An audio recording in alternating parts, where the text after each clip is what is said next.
그리고 우리를 하나님의 상속자가 되게 하시는 것도 성령님이십니다. 또 우리가 하나님의 자녀인 것을 친히 우리 안에서 증거하시는 분도 성령님이십니다. 그래서 지난 시간에 이렇게 이어서 지난 시간에는 우리가 예수님을 믿는다는 것은 양심의 찔림을 받는 거라고 했습니다. 양심이 하나님은 양심을 성령을 통해서 찌르시는 분이라고 했습니다. 양심이 찔리고 진정한 회개가 터져야 합니다. 우리 안에 본성으로 준 이방인들에게 준 것이 양심입니다. 그래서 이 양심이 찔리고 진정한 회개가 나와야 되는데 이제는 이런 우리가 이방인에 가졌던 양심 또 율법을 받았던 유대인들조차도 양심이 흐려졌습니다. 지금은. 그래서 그런 정도의 양심을 가지고는 안 되고 히브리서 10장 말씀대로 10장 20절 말씀대로 양심이 깨끗해져야 됩니다. 예수님의 물과 피로 깨끗해지고 그 다음에 그 양심이 깨끗한 양심이 선한 양심으로 나와야 됩니다. 선한 양심. 왜 선이라고 했냐면 선은 하나님의 성품의 가장 대표적인 것이고 하나님만이 선하신 분이기 때문에 하나님을 향한 이런 선한 양심의 강구가 온전히 일어나야 된다고 했습니다. 그래서 예수님을 믿고 처음부터 온전한 양심이 돼야 되는데 그런 사람은 없어요. 그죠? 그래서 여러분 이 지금 온전한 양심을 가져야 되고 이런 게 얼마나 중요한지 모릅니다. 양심이 하나님 앞에서 가책받는데도 계속되면 믿음이 파산합니다. 디모데서에서 말씀했죠. 그래서 바울은 내가 사람이나 하나님 앞에서 양심을 올바르게 가지고 양심이 찔리는 것을 행하지 않았다 이렇게 말합니다. 만약에 양심이 찔렸다면 그 사람의 양심은 살아있는 겁니다. 양심이 기능을 할 수 없을 정도로 지금 사람들의 양심이 마비되어 있죠. 종교인들은 양심이 마비되어 있습니다. 예수님을 믿는 게 그냥 왔다 갔다 하고 뭐 교회 출석하면서 교회 일하고 막 그러면 되는 게 아니에요. 심지어 기도를 해도 심지어 왜냐하면 종교생활 속에 기도도 있습니다. 기도를 해도 그게 예수님을 믿는 거냐? 그게 아닐 수 있어요. 그래서 이런 부분을 좀 더 여기가 너무 1년을 이렇게 앉아있어가고 그랬으면 좋겠어. 너무 1년이니까 되게 이게 위안감 원래 안 그런 거예요.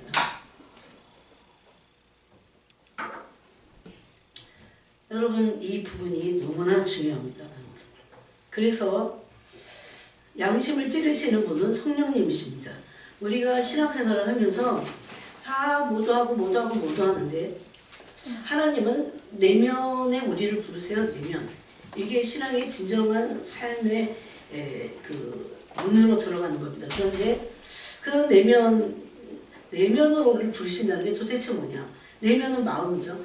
마음이 그런데 로마서 2장에 보니까 양심이라는 기능을 이방인에게도 본성적으로 주셨다고 합니다.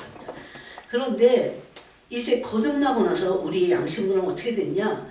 양심의 뿌림을 받았어요. 양심이 맑은 물로 씻어요. 그래서 히브리서 10장 20절에 보니까 더러운 양심이 깨끗한 양심이 됐어요. 그게 거듭난 게 그건지도 모르는 사람들이 얼마나 많은데. 그럼 예수님을 잘 믿고 성령 충만하다는 건 양심에 아주 예민해지는 거예요. 성령으로. 그래서 양심에 막 조금만 해도 찔리는 거야. 길 가다가 이렇게 싹 지나가는 사람한테 왜 저 모양이야? 이런 생각할 수 있잖아요. 그럼 그게 성령에 위배되면 그 양심이 찔려야 돼요. 여러분 그러지 않으면 우리 속에 있는 굉장히 뿌리 깊은 죄성이 어떻게 해서 없어질까요? 어떻게 이게 처리가 되고 어떻게 그게 제거가 되고 뿌리채 뽑혀지고 또 죄를 미워하고 뭐가 죄인지를 알아. 뭐가 죄인지를 알아야지 이게 그 죄를 미워하죠. 그래서 이 양심에 대한 부분은 지난 시간에 나눴던 것을 여러분이 조금 뭐 들어가면 있을 겁니다.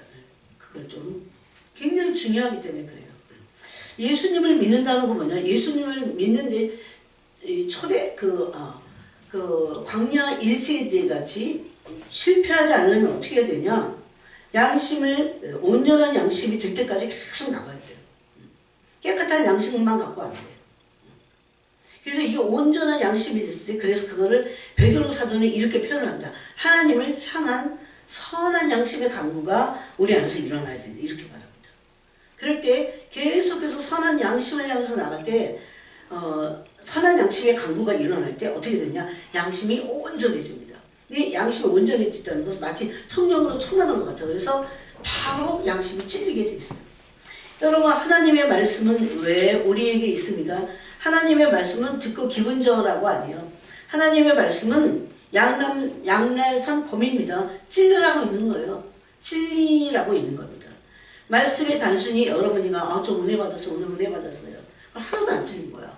은혜 받고 좀 깨달았어. 그래갖고 사람 안 변합니다. 안 변해요. 굉장히 정신을 차리고 들어야 돼요. 왜냐하면 남 얘기가 아니고 이게 다 내가 하나님의 심판대 앞에서 서야 될 지금 준비를 하는 때이기 때문에 그렇습니다. 말씀을 단순히 이 혼으로 깨닫고 그 깨닫는 것도 영으로 깨닫는지 혼으로 깨닫는지 어떻게 합니까? 혼으로 깨닫는 것도 많습니다. 안 변화되는 거 보면 혼으로 깨닫는다는 걸 알 수 있어요. 그래서 단순히 좀 은혜 받았다. 왜냐하면 이 은혜도 자기 식으로 자기가 좋아하는 것을 들을 때 뭔가 마음이 흡족해. 그리고 은혜 받았다고 사람들 그러거든요. 그런 얘기 아닙니다. 오히려 성경은 반대를 말하고 있어요. 막 혼과 영과 관절과 골수를 찔러 쪼개 마음의 생각을 막 폭로하시고 밝히시고 얼마나 힘듭니까? 네? 그래서 말씀에 찔려야 돼요. 이걸 찌르시는 분이 바로 양심을 찌르는 겁니다. 성령님이십니다. 그래야 이게 말씀이 내 양심을 찔러야 물론 그래도 또 회개하고 나가야 되는데 그 다음 단계가 있긴 있어요. 그나마 첫 단계에서 말씀이 찔려야 변화가 되고 바뀌게 된다는 겁니다. 왜냐하면 말씀은 검입니다. 양날선 검이라고 했습니다. 그러므로 말씀이 우리의 잘못된 부분을 찔러야 됩니다. 찔림받는 우리는 그에서 회개할 수 있습니다. 그래서 하나님의 또 내 이성이 내 이렇게 살면 안 돼. 이런 거 갖고도 안 돼요. 뭐가 찔려야 돼요? 성령님이 말씀을 통해서 말씀이 기준이야. 그 말씀을 통해서 사람을 찔러야 됩니다. 양심을.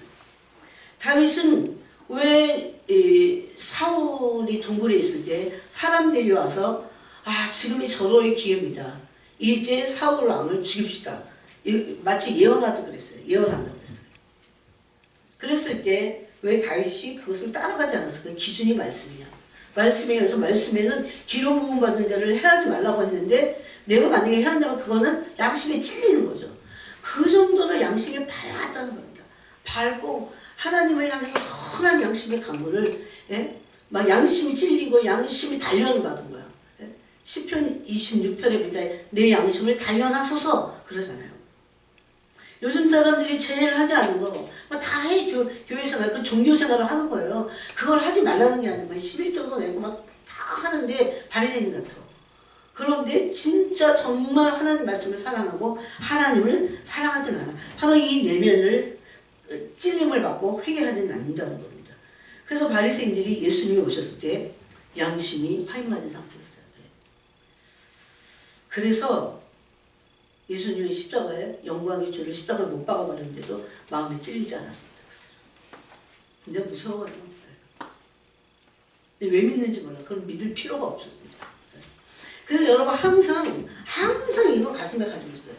항상 어떤 일에 있어서 누구하고의 관계에 있어서도 내 양심을 살펴보고 양심이 찔려야 됩니다. 양심이 정상적으로 기능을 하는지를 항상 봐야 돼요. 그래야 중심이 올바른 사람이 됩니다. 첫 번째가 이 양심에 대한 거라면 양심을 조금 더 얘기하면 우리 안에 왜 양심이 이렇게 다룸을 받아야 될까요? 왜 다윗이 내 양심을 연단해 달라고 했을까요?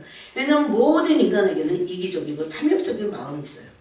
그래서 이 양심이 훈련을 해야 됩니다. 양심이 연단을 받아야 돼요. 왜냐하면 인간 자체가 거짓됩니다. 교만합니다. 그래서 양심의 연단을 받지 않으면 안 되기 때문입니다. 바로 그 양심이, 심령 안에 있는 양심이 연단이 돼야 이기심과 탐심이 꺾입니다. 내가 이기심이 꺾이는지 탐심이 꺾이는지 뭐에 의해서? 하나님의 말씀의 기준에 의해서. 이 이기심과 탐심은 뭐하고 연결이 되어 있냐면 자기애와 연결이 됐어요. 그래서 자기애에서 자기 연민이 나오거든요. 그건 다 회개해야 돼요. 두려워서 그러거든요. 여러분 계시록에 보니까 두려워하는 자들과 믿지 않는 자들이 제일 먼저 둘째 사망에 던져지는 것을 알 수가 있습니다. 그래서 우리는 하나님과 영으로 깨어서 기도할 때에, 하나님과 교제할 때에 그 영 안에 있는 양심을 살피고 양심을 깨우고 하나님 앞에 말씀으로 양심을 비추게 됩니다. 하나님의 말씀으로 양심을 깊이 비춰야 돼요. 그 숨어있는 숨은 동기를 비춰봐야 돼요. 숨은 동기를 2번, 3번만 비춰봐도 금방 알 수 있어. 내가 여기 잘못된 거. 대부분 그렇게 신앙생활하지 않아요. 네? 그렇기 때문에 제 인식이 약합니다. 뭐가 되는지 몰라. 그래서 성령님이 양심을 찔리는데도 찔림을 받지 않기 때문에. 그래서 계속해서 아프지만 아파요. 힘들어요. 어떨 땐. 그래도 양심의 찔림을 받아야 양심을 밝아지고 하나님을 향해서 선한 양심이 될 때까지 나가야 됩니다. 하나님 향해서 선한 양심이 될 때까지. 그렇게 할 때 양심에 빛이 머물러 있게 되는 것을 알 수 있어요. 빛이 있어.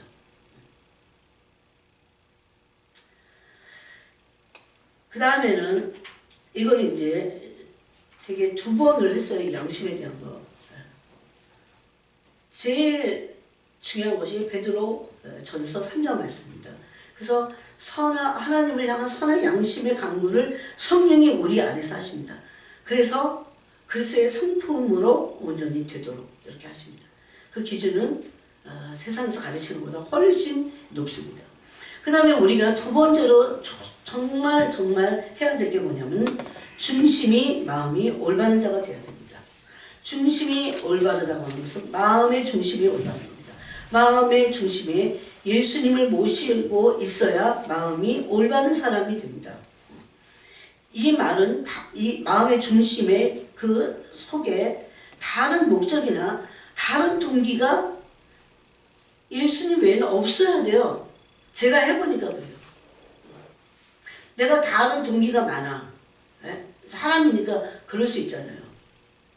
그러면 중심이 올바르지 않게 돼요.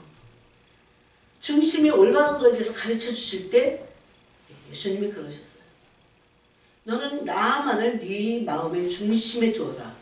그래야 네가 온전한 사람이 될 수 있다고 했어요.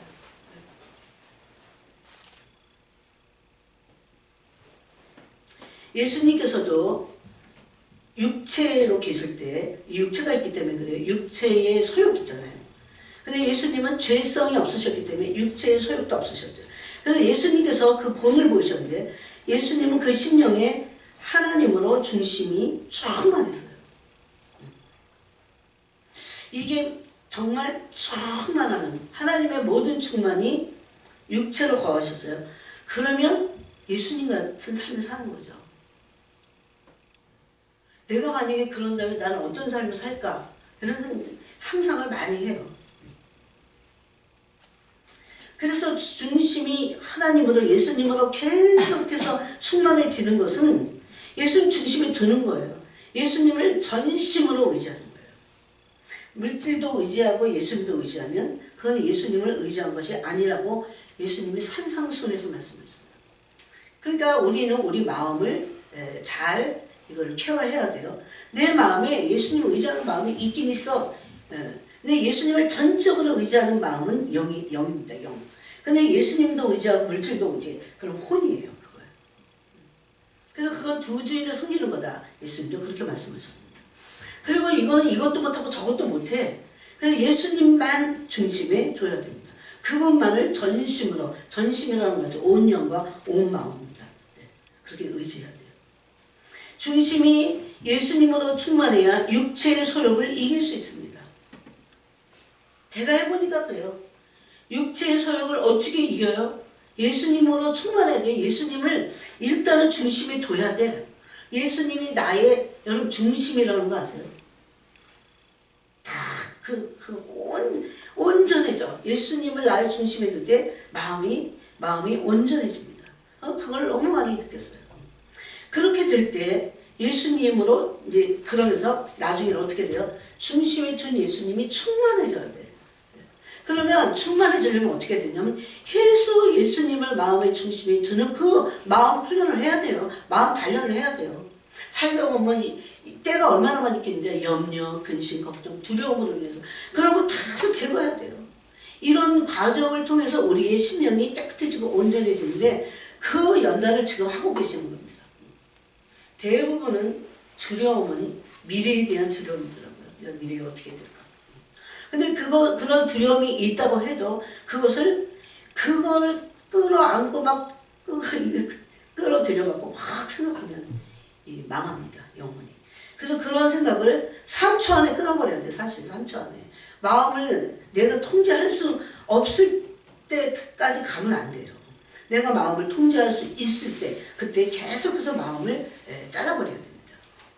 그러고 나서 그 중심에 계속 이거는 빌립보서 3장에서는 아무것도 염려하지 말라고 그러잖아요. 그래서 그러고 나서 어떻게 해야 되냐? 내 마음의 중심에 예수님을 둬야 돼요. 그래야 내가 중심이 심지가 견고해지고 흔들리지 않으니까. 예수님이 아닌 어떤 것들은요 전부 다 흔들리게 돼 있더라고요. 내가 돈을 중심에 두고 염려, 근심, 걱정에 온 마음이 다 흔들려요. 그래서 막 약해지고 사람들이 그런 거예요. 여러분 예수님을 오늘부터라도 마음의 중심에 두는 그 훈련을 해야 됩니다. 그러면서 계속 그분 안으로 들어가고 그 말씀을 의지할 때 예수님으로 어떻게 될 때까지 가야 되냐면 충만해질 때까지. 그렇게 되면 심지가 견고하게 되고 흔들리지 않게 됩니다. 그랬던 사람이 그런 훈련을 받았던 사람이 누구냐? 바로 다윗입니다. 광야에서. 그래서 주님은 사도행전 13장 22절에서 여러분 한번 읽어보세요. 사도행전 13장 22절에 보니까 주님이 이런 말씀을 하셨어요. 사울을 패하시고 다윗을 왕으로 세우시고 증언하여 이르시되 다윗을 왕으로 세우신 이유를 성경이 이렇게 증언합니다. 내가 이새의 아들 다윗을 만나니 내 마음에 합한 사람이라. 중심이 하나님께 있고 그 중심을 하나님으로 채운 사람이다. 이런 얘기입니다. 그 내 마음에 맞는 사람이다. 내 마음과 합한 사람이야. 내 마음과 맞는 사람이야. 하나님의 마음과 맞아. 하나님의 마음과 맞으려면 어떻게 해야 돼요? 일단 내 마음이 하나님으로 충만해야 돼. 하나님을 중심에 두어야 돼요. 하나님 따로 나 따로 하면서 내가 얘를 맞추는 그런 건 없어요. 영의 세계에서는. 그럴 수 없어요. 안 맞아. 맞출 수 없어요.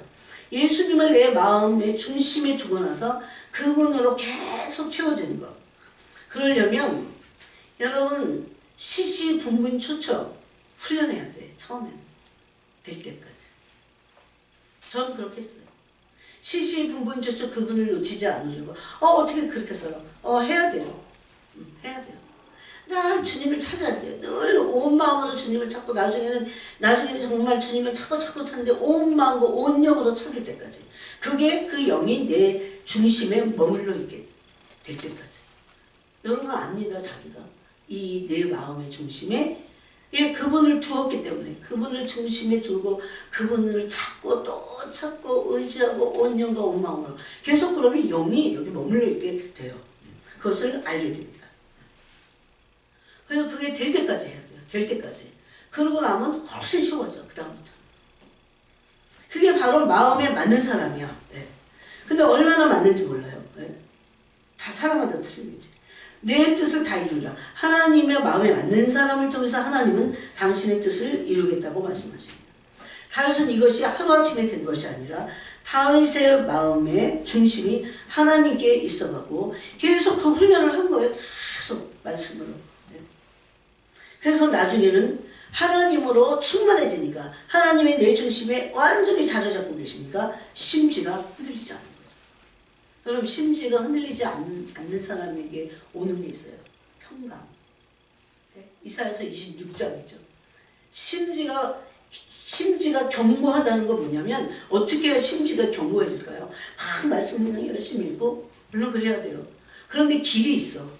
예수님을 내 마음의 가장 중심에. 이게 어떤 사람이 어떤 사람을 사랑할 때 그런 것 같이.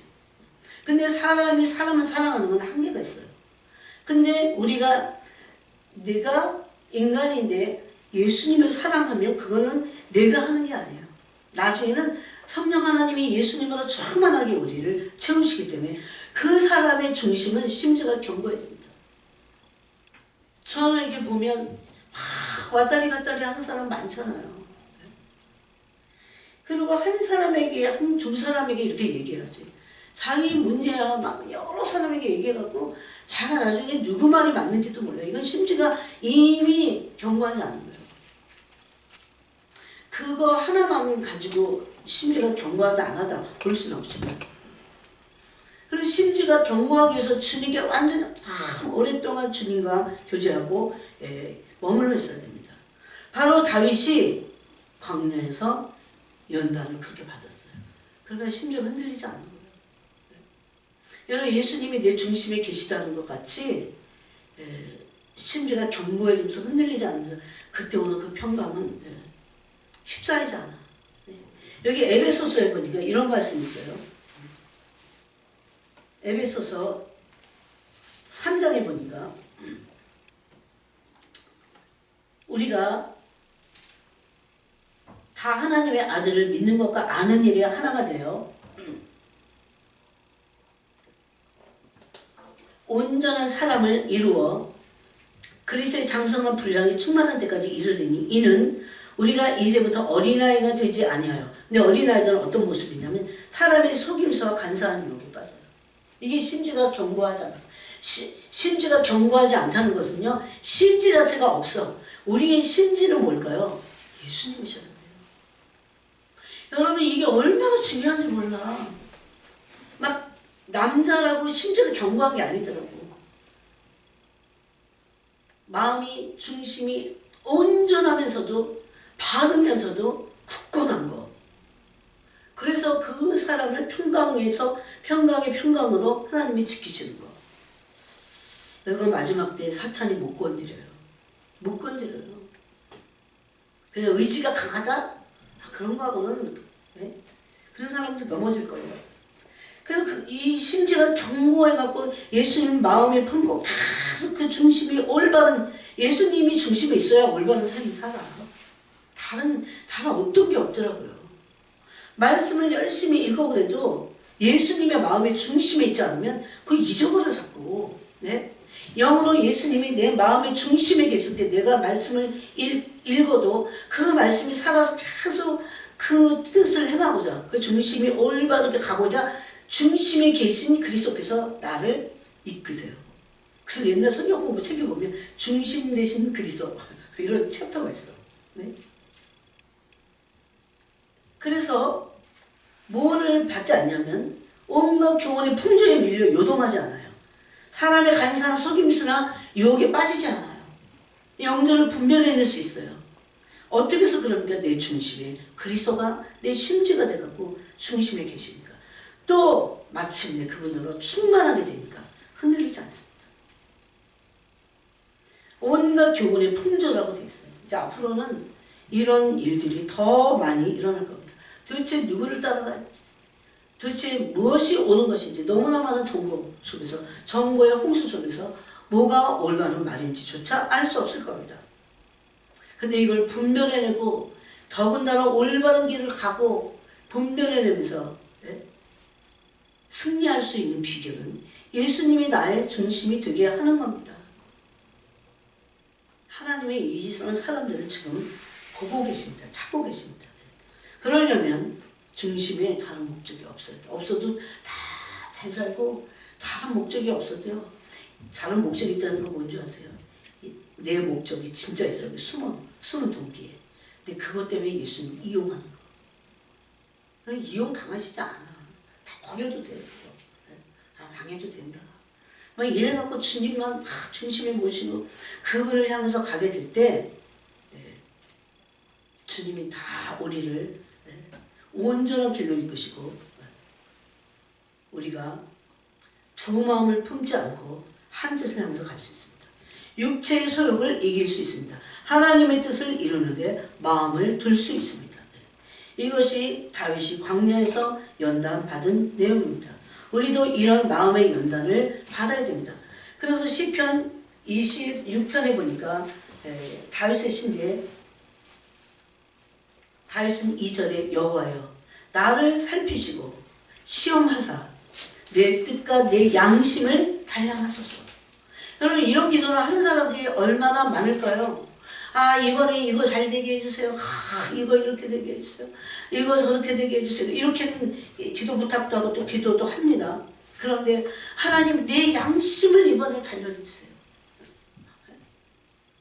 이게 진짜 그리스도인 줄 아니겠어요? 여러분 마음은 없어. 중심에 하나님이 없어. 예수님은 마음에 두지 않았어요. 그러면서 신앙생활하는 게 제일 힘들어. 근데 또 쉬울 수도 있어. 그래갖고 기도도 열심히 할 수 있어요. 종교생활하는 사람들도 얼마나 기도 열심히 해요. 그리고 뭐 11조 생활하고 주일 성수하고 옛날에 우리 어렸을 때 귀가 따갑게 든 거야. 주일 성수 맨날. 그리고 막 기도해. 그러면 정말 어쩜 이렇게 신앙이 좋냐. 저번에 그랬어요. 그래서 저는 그것 때문에 기도한 건 아니었어요. 너무 갈급해갖고 죽을 것 같더라고요. 도대체 이게 뭔지, 이게 도대체 뭐가 해석이 돼야 살지. 갈급한 해석이 안 됐어요. 그게 하나님께로부터 오는지도 몰랐어. 아마 그때 잘못되면 이단으로 빠지자고 했어요. 너무 갈급해서. 근데 하나님 그렇게 하시지는 않은 것 같아요. 그래서 주님을 마음에 두고 심지가 견고하게 되기까지 중심이 흔들리지 않는 겁니다. 중심이 이럴까 저럴까. 자, 그런 상태를 베드로 전서를 보세요. 베드로 전서 3장에 보니까 어떤 상태를 말하냐면 4절에 3장 4절에 오직 마음에 숨은 사람을 여러분 다 마음에 이 겉의 사람은 화장도 하고 이렇게 하지만 숨은 사람이 있습니다. 숨은 사람을 단장하라는 겁니다. 그래서 여기 너무나 놀랄게요. 그래서 결혼을 해야 되나 봐. 남편에게 순종함으로 아내가 단장됩니다. 결혼을 전제했을 때.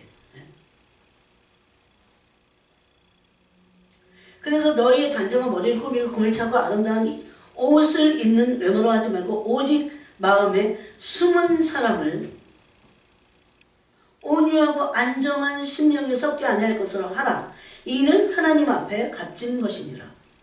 이 속사람이요 영혼이 예수님을 마음의 중심에 깊이 두는 겁니다. 여러분 그게 얼마나 복인 줄 아세요? 그러지 않으면 심지가 맨날 흔들려가고 이리 왔다 저리 갔다 그러면서 어떻게 됩니까? 정신이 얼마나 사납겠어요. 그건 마음에 평안이 없는 거야. 이 현대인들을 말해요. 현대인들. 마음에 평안이 없어요. 사실 마음에 그 심지가 깊이 예수님이 나의 심지가 더 깊이 뿌리를 내려가고 흔들리지 않으면 마음이 평강이 있는 거죠. 막 놀랄 만한 일에도 놀라지 않고 남자들이 그런 아내를 얻는다면 얼마나 좋겠어요. 그래서 전에 하나님께 소망을 두었던 거룩한 부녀들도 이와 같이 자기 남편에게 순종함으로 자기를 단장하느냐. 정말 이 말씀 있잖아. 남편에게 순종함으로 자기를 단장하는 겁니다. 그리스도의 신부로. 어쩔 수가 없어요. 말씀 그대로예요. 만약에 다윗이 이 말씀을 받았다면 어떤 토도 단장했을까? 아주 순전한 말씀 앞에 순전한 사람들이 오늘날 너무 부족하다는 겁니다. 그러면서 사라의 예를 듭니다. 사라가 아브라함을 주라침하여 순종한 것 같이 너희는 선을 행하고 아무 두려운 일에도 놀라지 않으면 그의 딸이 된 것이니라. 어떻게 해서 두려운 일에도 놀라잖아요. 마음의 중심에 예수님이 계시고 심지가 견고하기 때문에 놀라지 않죠. 흔들리지 않는 거죠. 난리 부리지 않는 거죠. 여기까지 가야 됩니다. 그래서 심지가 견고해서 평강을 느낄 수 있을 때거든요. 마음에. 예수님이 계시면 정말 그런 상태가 됩니다. 만약에 이게 없다면 어떻게 될까요? 얼마나 마음이, 요즘 사람 마음이 너무 약해요. 마음이 연단을 안 받아. 마음에 예수님이 안 계시다는 증거예요. 마음에 예수님이 계시다는 건 얼마나 마음이 연약한지 몰라. 여러분 그걸 강건하게 할 수 있어요. 성령의 능력으로. 먼저는 이게 본질이야 본질. 그냥 어떤 기능으로 막 성령님 내게 오셔서 이런 게 아니야. 예수님을 마음속에 막 찾는 거예요. 전심으로 의지하고 이 훈련을 계속하는 거야. 마음 훈련을. 그렇게 해서 예수님이 내 마음에 거하시고 이제 계속해서 날마다 충만히 또 그러다 보면 죄를 져갖고 좀 충만하지 않을 때도 있지만 계속하는 거예요. 예? 포기하지 않고 계속하는 겁니다. 그렇게 될 때 어느 시점부터 영으로 여기 임해 있고 심지가 경건해지는 거죠. 내 말에서 흔들리지 않아요. 누구의 말을 들어도 간사한 사람에게서 나오는 건 선한 게 없어요. 간사한 이유가 그 사람이 얼마나 많이 연단받지 않고는 그 사람에게서 나오는 게 뻔하잖아요. 그래서 아까 에베소서에도 사람이 그런 간사한 유혹과 세상의 풍조에 흔들리지 않는 그게 얼마나 중요한지 아십니까? 이 마지막에. 바로 다윗이 그런 사람이었습니다. 그래서 우리는 어떤 온갖 종교 활동, 직분 이런 게 중요하지 않아요.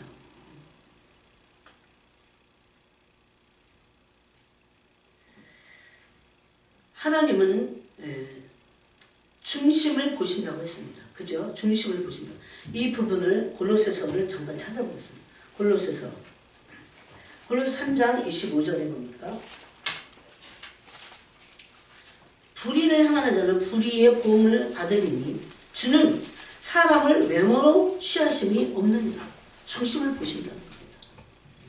아까 그 중심을 보신다는데 주님께 내 중심이 합격이 되려면 제일 좋은 게 뭐 착한 마음? 그런 거 갖고 안 돼요.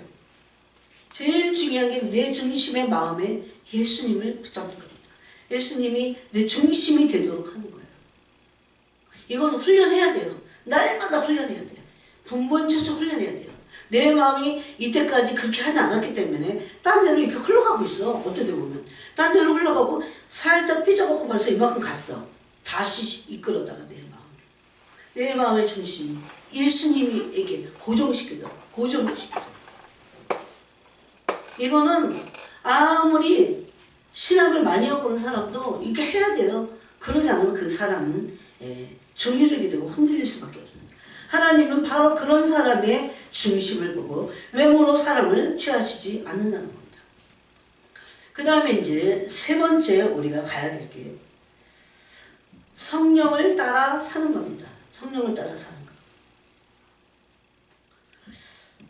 여러분 성령을 따라 산다고 하는 것은 하나님의 영으로 오늘 말씀도 보니까 로마서 보니까 하나님의 영으로 인도함을 받는 사람이다 그랬어요. 다 성령의 인도함을 받는 것. 그게 하나님의 성령을 따라 사는 삶입니다. 로마서 8장 4절에 보니까 이런 말씀이 있습니다. 8장 4절에 보니까 육신을 따르지 않고 그 영을 따라, 여기서의 그 영은 성령님을 말합니다. 그런데 이 영을 따라갈 수 있는 사람은 누구냐? 성령으로 거듭난 사람이에요. 성령으로 거듭나지 않은 이방인과 같은 사람이라든가 자연인 이런 사람들은 성령을 영을 따라 살 수 없어요. 영을 따라 행할 수 없어요. 그 성령으로 전제 조건이 성령으로 거듭나야 돼요. 그러니까 예수님을 믿는다는 것은 내가 그냥 종교생활을 열심히 하고 신앙생활을 열심히 하고 주일 성수하고 물론 해야 돼요. 그런데 성령을 따라 행한 것이어야 돼요. 그래야 종교생활에서 벗어나서 여러분 이런 게 얼마나 중요한 말씀인지 몰라요. 그래야 성령을 따라 행할 수 있게 돼요. 그게 누구다? 하나님의 자녀고 그리스도인들이다. 이렇게 말하는 겁니다. 그래서 하나님의 사람들은 영이라는 것부터 한번 얘기해 볼까요? 영이라는 것은 하나님으로부터 지음받은 우리 안에 우리가 생각하고 말하고 행동하며 살아갈 수 있게 하는 우리 생명의 근원이에요. 그러니까 거듭나기 전에는 영이 죽어 있어. 그렇기 때문에 생각하거나 말하거나 행동하는 그런 근본이 될 수가 없어요. 그런데 거듭났는데도 불구하고 혼으로 사는 사람들은 이 영에 의해서 살지 않죠. 여러분 교회 다니지만 영으로 사는 사람이 많아요. 영으로 살지 않는 사람 훨씬 많아요. 다 거의 다 대부분이야. 성령으로 살지 않아. 성령으로 사는 사람이 뭐예요? 하나님의 아들이야. 성령에 의해서 인도를 받는 사람들이 하나님의 자녀라고 그랬어요. 여기 오늘 로마서 8장에 보니까. 조금 더 이제 그걸 더 볼게요. 그래서 우리에게 이 영이 있기 때문에 이건 거듭난 자 안에 있는 영이에요. 여러분 그러니까 이런 것들을 지식적으로도 객관적으로 내 영을 볼 수 있어야 돼요. 이 영이 있기 때문에 다른 동물과 달라요. 우리 지금 강아지를 키우는데 걔가 나랑 똑같은 인간과 같은 생각이나 그래서 이렇게 찡찡그래. 진짜 말 좀 했으면 좋겠다 이런 생각이 들어. 그럼 얼마나 말을 할랄 하겠어 걔가 막. 왜 말을 못하는 줄 알아요? 영이 없기 때문이에요. 네? 말이나 문자를 어떻게 사용해 걔네들이. 네? 천재견이라도 그렇게 못해. 왜 그런 줄 아세요? 하나님의 모양과 형상으로 창조받지 않았기 때문에 그래요. 근데 사람은 본래 하나님의 형상을 따라 지음받았기 때문에 범죄하니까 이 영이 죽었다가 이제 예수님 때문에 살아나게 됐잖아요. 이 형상을 따라 지음받았기 때문에 이 요한일서에 보면 하나님의 영이시다 그랬어요. 하나님 영이시다. 하나님 사랑이다. 하나님 영이시다 그랬어요. 그래서 그 영을 따라서 살게 돼 있어요. 거듭나면. 네? 영을 따라 살아야 돼. 영을 따라. 영을 따라 살 때 예수님을 따라 사는 거랑 똑같습니다. 가장 하나님이 창조하신 모습으로 사는 겁니다. 그러면 영을 따라 살지 않으면 뭘 따라 살까요? 자기 생각과 마음, 혼의 생각, 혼의 마음, 영의 마음, 영의 생각이 아니라. 여기서 그래서 영을 따라 산다고 하는 것은 성령님을 따라 사는 것을 말합니다. 로마서 8장에 보니까 여기 하나님의 영으로 그래서 인도함을 받는 자들이다. 그래서 8장 14절에 보니까 무릇 하나님의 영으로 인도함을 받는 사람은 곧 하나님의 아들이라고 했어요. 하나님의 영으로 인도함을 받는다는 것은 하나님의 자녀들은 하나님의 영으로 인도함을 받는 자들이에요. 그래서 뭐라고 합니까? 그리스도의 영이 없으면 그리스도의 사람이 아니다 그랬어요. 심지어 8장 9절에 만일 너희 속에 하나님의 영이 거하시면 너희가 육신에 있지 않으면 여기 진짜 하나님의 자녀 거듭났다면 성령을 따라 살게 돼 있다는 것을 계속 이런 식으로 말씀하는 겁니다. 너희 속에 하나님의 영이 거하시면 너희가 육신에 있지 않고 영에 있나니 성령 안에 있나니 누구든지 그리스도의 영이 없으면 그리스도의 사람이 아니라 자녀가 아니라. 자녀의 특징은 뭐냐? 성령으로 거듭나서 성령을 따라 살 줄 아는 사람들입니다. 그래서 하나님의 영으로 성령으로 하나님의 영은 성령이죠. 성령으로 인도함을 받는 자들이 하나님의 자녀다 이렇게 말하는 겁니다. 보통 사람들은 어떤 사람들 최악의 사람들은 악령의 인도를 받습니다. 그런 사람 많아요. 악령의 인도를 받아. 여러분 어떤 때 악한 생각은 내 생각이라니 하지만 그건 악한 영이 한 생각이에요. 그렇게 하고 3초 안에 끊어버려야 돼. 그래서 나는 그 생각에 내가 지배당하게 되어 있기 때문입니다. 또 여기 보니까 15절에 너희는 다시 무서워하는 종의 영을 받지 않냐고 양자의 영을 받았으므로 이 성령님은 또 어떤 영을 주시냐면 우리에게 양자의 영인 아들의 영을 주십니다. 와, 이 아들의 영이 얼마나 좋은지 몰라요. 아들의 영을 줘갖고 우리 안에서 성령이 친히 당신은 하나님의 아들입니다. 아들입니다. 이러고 증거하시는 거예요. 성령이 우리 안에서. 그래서 거기 보니까 성령이 친히 우리의 영과 더불어 우리가 하나님의 자녀인 것을 증언하시나니 그랬어요. 왜 아들이 되는 게 중요한지 아십니까? 아들의 영이 우리에게 성령을 통해서 오는 게 중요한지 아십니까? 상속자가 되는 거예요. 상속자. 그래서 거기 17절에 바로 얘기합니다. 자녀이면 또한 상속자고 하나님의 상속자예요. 제가 구원의 최종적인 목표가 뭐라고 그랬습니까? 아버지의 나라를 상속받는 겁니다. 상속받아서 하나님이 정말 100명의 자녀가 있다면 100명 모두가 상속받기를 원하세요. 상속받으면 100명 모두가 아버지 나라를 다스리는 거예요. 근데 다는 아닐 겁니다. 아주 소수일 겁니다. 이왕 믿는데 하나님의 나라를 상속받을 아들이 되어야 되잖아요. 맏아들이신 예수 그리스도와 함께 이 아버지의 나라를 영광의 나라로 상속받습니다. 그래서 아버지의 아들이신 맏아들이신 예수 그리스도와 함께 이 나라를 함께 통치해요. 이런 세계가 다 열려야 되는데 막 이게 교회 안에요. 종교의 영이 꽉 잡고 있어갖고 거기서 종교의 영이 하라고 하는 것을 조금만 더 벗어나면 난리도 아니야. 네? 그게 이단이지. 딴 게 이단이 아니에요. 성령이 여기서 성령님이 처우시잖아요. 성령님이 이 자리에 오시면 전 설교할 수 없습니다. 무슨 소리야. 여기 저기 나가 떨어질 거라면. 네? 성령의 역사를 많이 갉아먹는 사람이에요. 그래서 성령을 따라 하나님의 자녀인 사람들은 하나님의 아들이 돼서 성령을 따라 살게 되어 있다는 겁니다. 근데 그렇게 살지 않는 사람도 있어요. 그러면 놓치는 게 너무 많죠.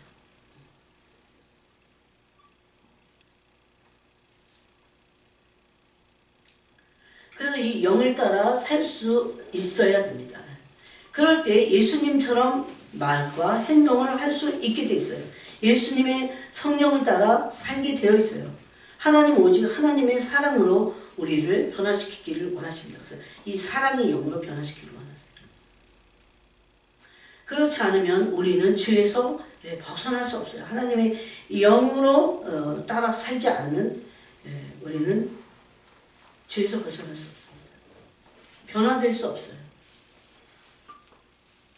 그래서 성령을 따라 살고자 하는 사람들을 성령으로 친히 도우십니다. 친히 도우세요. 여러분 누가 하나님의 자녀입니까? 교회에서 직분 가진 사람들입니까? 누가 성령으로 인도함을 받는 사람들입니까? 하나님의 자녀이고 하나님의 자녀는 성령의 인도함을 받게 되세요. 그래서 우리가 그 옆에 보면 갈라디아서에 이런 말씀이 있어요. 갈라디아서 5장 16절에 보니까 내가 이르노니 너희는 성령을 따라 행하라. 그렇게 있어요. 성령을 따라 행하라. 똑같이. 그래야만 육체의 욕심을 이루지 아니하리라. 육체의 소욕은 성령을 거스리고 성령은 육체를 거스르나니 이 둘이 서로 대적하거나 너희가 원하는 것을 하지 못하게 하려 함이니라. 너희가 만일 성령이 인도하시는 바가 되면 아까 성령이 인도하시는 바가 된 사람들이 하나님의 자녀라고 했죠. 성령이 인도하신 바가 되면 율법 아래 있지 아니하리라. 율법 아래는 종의 영이 있어요. 성령이 인도하신 바가 된 사람들은 아들의 영 안에 있어요. 그래서 하나님을 성령과 함께 아바 아버지라 부르짖을 수 있습니다. 또 다시 로마서 8장으로 가면 4절에 육신을 따르지 않고 그 영을 따라 행하는 우리에게 뭐가 이루어집니까? 율법의 요구가 이루어지게 하려 하신 것이에요. 율법의 요구. 율법은 다 소용없고 다 버려야 돼. 이렇게 말하는 사람들인데 그건 아주 성령의 역사를 모르는 사람들이에요. 율법의 요구는 뭡니까? 하나님을 사랑하고 이웃을 사랑하라고 하는 그거 첫째 되는 계명과 그 둘째 계명입니다. 그거를 우리 육체를 가지고는 스스로 이룰 수 없어요. 그래서 성령으로 거듭나게 하시고 나서 성령 안에 우리 두셨어요. 그러므로 거듭난 하나님의 자녀가 영으로서 이 성령을 따라서 살게 될 때 율법의 요구를 이루는 겁니다. 근데 어떤 사람들이 율법 아래서 율법의 요구를 이루려고 하다가 나떨어지죠. 이건 혹시 일부를 이뤘다고 해도 어떻게 됩니까? 오늘날 이 둘 중에 하나는 완전히 세속적이든가 근데 둘을 만나게 돼 있어. 완전히 율법 아래 있든가. 그래서 그게 바리새인들이에요. 율법 아래서 뭐 합니까? 율법 아래서 율법의 요구를 이루려고 해요. 못 이루어요. 성경 아예 못 이룬다고 했어요. 이게 복음인데 못 이루어. 그러니까 성령을 따라 살아. 그러면 이룰 수 있어. 의와 은혜의 선물을 넘치게 받아서 이룰 수 있다고 말씀하는 것입니다.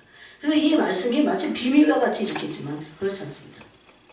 그러므로 우리는 양심을 성령에 의해서 깨끗하게 하고 해석 죄성을 찔러야 돼요. 양심을. 하나님 이것을 드치십니다. 또 성령께서도 우리 양심을 찌릅니다. 그래서 이렇게 기도해야 돼요. 양심의 기능이 완전하게 회복되게 해주세요. 이러면 부패하잖아요. 양심의 기능이 완전히 회복이 되는데 왜 부패해요? 그런데 여러분 보세요. 우리 안에 부패할 여지가 진짜 많아. 예? 이기적이고 탐욕적이기 때문에 얼마든지 이 광야 1세대가 한 죄악을 범할 수 있어요. 네? 근데 그걸 범하지 않게 우리에게 안전장치가 뭐냐면 바로 양심입니다. 그래서 양심의 기능을 우리에게 주셨는데 양심의 기능에 화인 맞고 어떤 사람은 아예 화인까지 맞았어. 양심의 기능 막 둔해져. 왜 예수님을 마음의 중심에 모시지 않으니까. 그렇게 될 때 어떻게 됩니까? 양심이 막 무뎌져 갖고요. 하나도 안 찔려. 말씀을 들어도 영이 잠자게 돼요. 영이 자게 돼 있어요. 그거는. 왜 오늘날 그렇게 많은 말씀인데 왜 사람들이 말씀에 살아가지 못하냐면 찔리지 않기 때문에. 하나님 말씀은 양날선 검이라서. 그러니까 여러분 말씀 설교 시간에 말씀 들을 때 찔리는 걸 감사해야 돼요. 어떤 사람들은 왜 날 찔러 이런 식으로 하면 안 돼. 원래 찔러야 돼. 말씀은 양날선 검이라니까요. 검이 막 찌르기만 해요. 찌르기만 해요. 하나님 말씀은 소변한 불이야. 하나님 말씀은 양날선 검이고 막 찌르고 쪼개고 찔러 쪼갠다고 그러잖아요. 그래서 매일 우리의 숨은 동기를 살펴보십니다. 그 동기 안에서 나오는 행위도 달아보세요. 심지어 이걸 달아봐. 다루어봐. 우리의 삶에서 매일 행동을 하나님이 달아보십니다. 이 욥기에 보면 욥이 그런 얘기를 했어요. 하나님은 내 생각과 마음과 행동들을 다 달아보신다. 이게 왜 숨어있냐면요. 자기만 알아. 어떨 땐 자기도 몰라. 하나님에게만 알려지기 때문에 그럽니다. 사람들은 속일 수 있기 때문에. 그 다음에 아까 중심을 올바르게 해야 된다고 했어요. 중심에 대한 얘기를 조금 더 해보면 악한 동기를 살펴봐야 돼요. 그런데 제가 보니까 그냥 우리 스스로 이렇게 생각하는 거는 사람에게서 선한 것이 나오지 않아. 그래서 사람을 죽이거나 뭐 사기를 치겠다고 하는 건 아니지만 하나님의 뜻에서 너무 많이 빗나가 있어요. 그럼 악한 동기가 되는 겁니다. 악한 악의라는 게 있어요. 악의를 버려라 그러잖아요. 성경에. 이게 성령을 따라가고 내 중심에 하나님을 모시지 않잖아요. 그러면 악한 뜻이 자꾸 나오게 돼 있어. 이거를 계속 없애버려야 되는데 바르지 못한 숨은 동기 있어요. 바르지 못한 저는 이게 발견될 때 진짜 감사해요. 감사해요. 왜냐하면 그 맛을 알았기 때문에. 여러분 우리가 바른 길을 가고자 할 때 그 마음에 얼마나 큰 평강을 주신지 아세요? 잘했다. 격려와 칭찬이 엄청납니다. 그러다가 막 뭐가 갑자기 막 잘 되는 건 아니야. 너무 그런 거 기대하지 마세요. 하나님이 이 땅에서는요 우리에게 엄청 좀 빡빡하신 것 같기도 할 때로. 그렇지만 항상 그런 건 아닙니다. 그런데 영적으로는요 영적으로 우리를 발돋움하고 세우기 위해서 그래요. 그래서 구하면 나머지는 주신다 그랬지만 어떤 예외적인 걸 빼놓고는 하나님이 지금은 연다함의 때이기 때문에 그래서 악한 동기가 있나 보고 바르지 못한 숨은 동기를 찾아내서 회개해야 됩니다. 회개. 진짜 감사할 일이고 진짜 다행스러운 거예요. 이걸 안다는 게. 그래서 너무 이거를 이 동기가 순전하게 되는 거를 너무 급하게 이루려고 하면 안 됩니다. 왜냐하면 이 악의가요, 이제 이걸 제거하면 또 있어. 제거하면 또 있고. 근데 계속 약화됩니다. 이 세력들이. 그래서 이 발견된 악한 뜻을 성령 안에서 제거해야 돼요. 제가 악의 그러니까 어떤 사람이 그러더라고요. 자기는 그렇게 악한 뜻이 없대. 근데 성령이 비추어 있어요. 진짜 누가 자기를 근거 없이 막 비방을 해보세요. 악 발동을 하지. 안 건드려서 그래요. 안 건드려. 그래서 성령 안에서 이 빛을 받아야 됩니다. 그래서 이걸 제거하고 이런 악한 뜻이 있나 그래서 이 다윗이 그랬잖아요. 아까. 내 뜻을 시험하시고 내 마음을 봐달라고 했잖아요. 내 뜻을 자세히 비춰봐달라고 했잖아요. 그럴 때 이게 발견되면 버려야 됩니다. 처음에는요, 약간 버리고 싶지 않아. 그런 마음이 있어요. 그래서 기도해야 돼요. 이걸 돌이켰나 보면 또 있어. 그래서 그래서 뭐가 필요하다? 계속적이고 반복적으로 그렇게 해야 돼요. 중심이 하나님을 향한 선한 양심의 강구가 나올 때까지. 여러분 천국 가면요, 오늘 이 말씀, 야, 그때 굉장히 중요한 말씀이야. 막 이럴 것 같아. 그때 가서 후회하면 안 돼. 지금 돌이켜서, 왜냐면요, 이렇게 된 마음을 하나님이 너무 귀하게 보셔. 이건 보석이야, 보석. 왜? 예수님의 마음이기 때문에. 예수님은 이런 분이에요. 어떤 악의의 동기도 없으신 분이야. 그냥 진실하고 순전하신 분이야.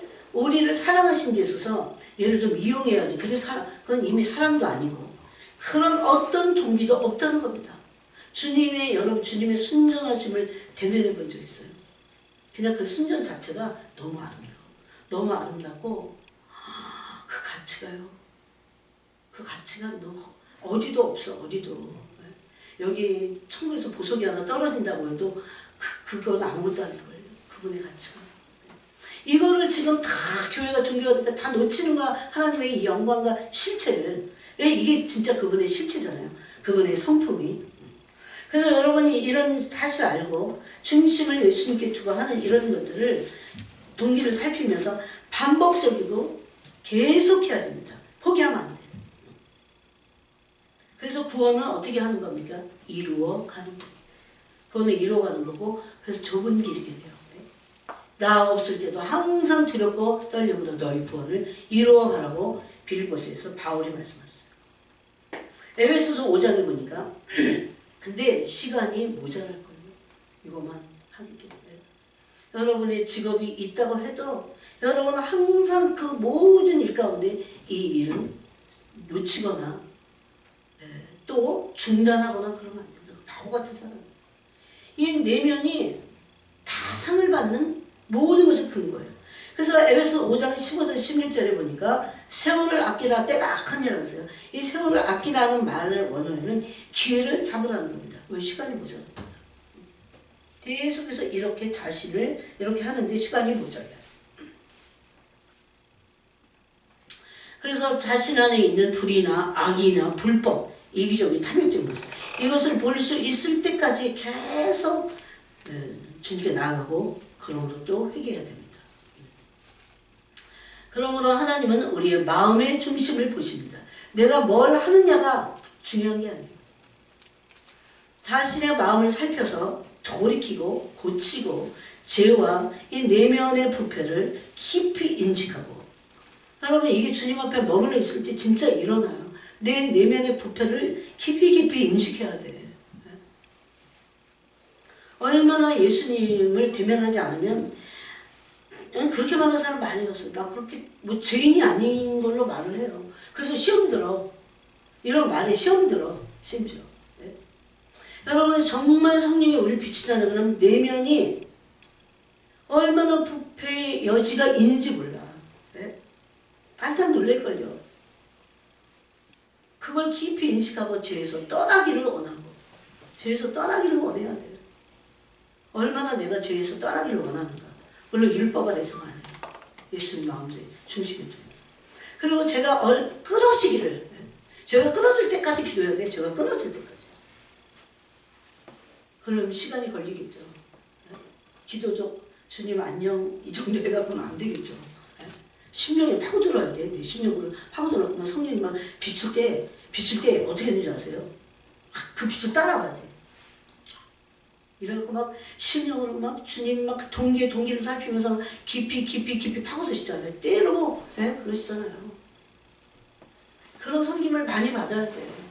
그러면 앉아서 기도 시간이 짧아갖고는 안 돼요. 아무것도 못해. 이것도 안 되고 저것도 안 되고.